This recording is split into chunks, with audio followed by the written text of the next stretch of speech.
নমস্কার, food life love চ্যানেলে আপনাদের সকলকে স্বাগত। আজ বানাবো আমি চিকেন পাস্তা। ছোট থেকে বড় সবারই এই রেসিপিটি খুব পছন্দের। খুব তাড়াতাড়ি এবং খুব ঘরোয়া উপায়ে সহজভাবে বানিয়ে ফেলবো। তার জন্য আমি বেশ খানিকটা পাস্তা উষ্ণ গরম জলে দিয়ে তার মধ্যে 1 চামচ মতো নুন আর 2 চামচ মতো সাদা তেল দিয়ে খুব ভালো করে সিদ্ধ করতে বসিয়ে দিয়েছি। খুব ভালোভাবে সিদ্ধও হয়ে গেছে পাস্তাটা। দেখুন, বেশ পাস্তাগুলো ফুলে ফুলে উঠেছে। দেখছেন, পাস্তাটা কেটে গেছে মানে খুব ভালোভাবেই সিদ্ধ হয়ে গেছে।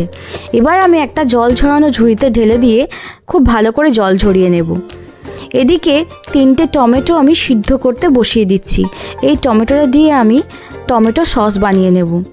আর এটাকে ঠান্ডা করে নিয়ে এর মধ্যে 1 চামচ কাশ্মীরি গুঁড়ো লঙ্কা, 1 চামচ রসুন বাটা, নুন আর পরিমাণ মতো মিষ্টি দিয়ে এটাকে আমি মিক্সিতে খুব ভালোভাবে পেস্ট করে নিয়েছি। করে নেওয়ার পর কড়াইটি ভালো করে পরিষ্কার করে ধুয়ে নিয়ে সাদা তেল দিয়ে এবার আমি চিকেনটাকে ভাজা করে নেব। তার জন্য 1 টেবিল চামচ মতো রসুন কুচি এবং কুচনো মাংসটা এর মধ্যে দিয়ে 3-4 মিনিট নাড়ব। নাড়ার পর এখানে আমি 1 টেবিল চামচ মতো গোলমরিচ গুঁড়ো আর 1 টেবিল চামচ মতো লবণ দিয়ে আরও 2-3 মিনিট ঢাকা দিয়ে খুব ভালো করে মাংসটা সিদ্ধ করে নিয়েছি। এখনও চিকেনের জলটা বেশ খানিকটা আছে। এরকম অবস্থাতে আমি গাজর কুচি আর ক্যাপসিকাম কুচিটা দিয়ে আরও 2 মিনিট রান্না করে এটাকে আমি নামিয়ে নিলাম।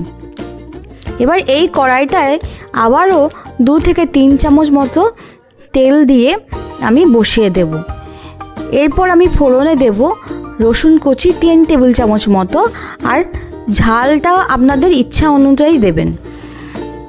আর দিয়েছি 3টে মাঝারি সাইজের পেঁয়াজ খুব ভালো করে কুচি করে নিয়েছি। এর সঙ্গে আরও দিয়ে দিলাম খুব সামান্য পরিমাণ লবণ, যাতে পেঁয়াজটা খুব তাড়াতাড়ি ভাজা হয়ে যায়। এবার যে সসটা বানিয়ে রেখেছিলাম সেটা এর মধ্যে দিয়ে খুব ভালো করে 2 থেকে 3 মিনিট নাড়াচাড়া করে নেব। তেলটা ছেড়ে ছেড়ে এলেই এর মধ্যে খানিকটা জল আমি মিশিয়ে দেব আর দেব লবণ। দেখছেন কালারটা কত সুন্দর এসেছে। এবার একটু জল দিয়ে খুব ভালো করে ফুটিয়ে নেব কিছুক্ষণ। আর ফুটে এলেই এর মধ্যে আমি চিকেন আর ভেজে রাখা সবজিটা দিয়ে দেব।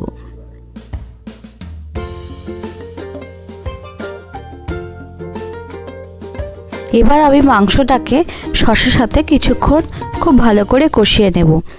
2-3 মিনিট কষালেই হবে। তারপর দিয়ে দেব 2 টেবিল চামচ মতো অরিগ্যানো আর পরিমাণ মতো চিলি ফ্লেক্স, সামান্য পরিমাণ চিনি। এবার আমি পাস্তাটা নিয়ে ওর মধ্যে ঢেলে দিয়ে খুব ভালো করে মিশিয়ে নেব। এখানটা একটু খুব সাবধানে এবং খুব আলতো হাতে মেশাতে হবে যাতে পাস্তাটা ভেঙে না যায়। আর প্রত্যেকটা পাস্তার গায়ে যেন মশলাগুলো খুব ভালো করে মাখা হয়ে যায়। পাস্তার গায়ে যদি মশলা না লাগে তাহলে কিন্তু খুব বেস্বাদ লাগে খেতে। দেখছেন, খুব ভালোভাবে আমি মিশিয়ে নিয়েছি। প্রত্যেকটা পাস্তায় মশলা মাখা হয়ে গেছে।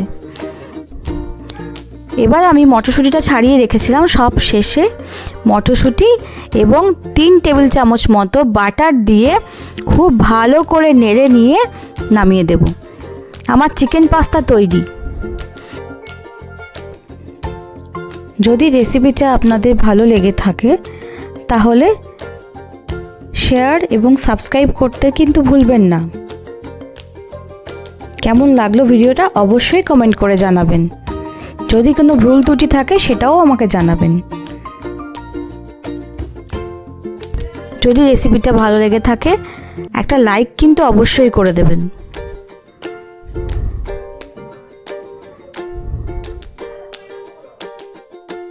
সকলে ভালো থাকবেন, সুস্থ থাকবেন, সকলকে ভালো রাখবেন।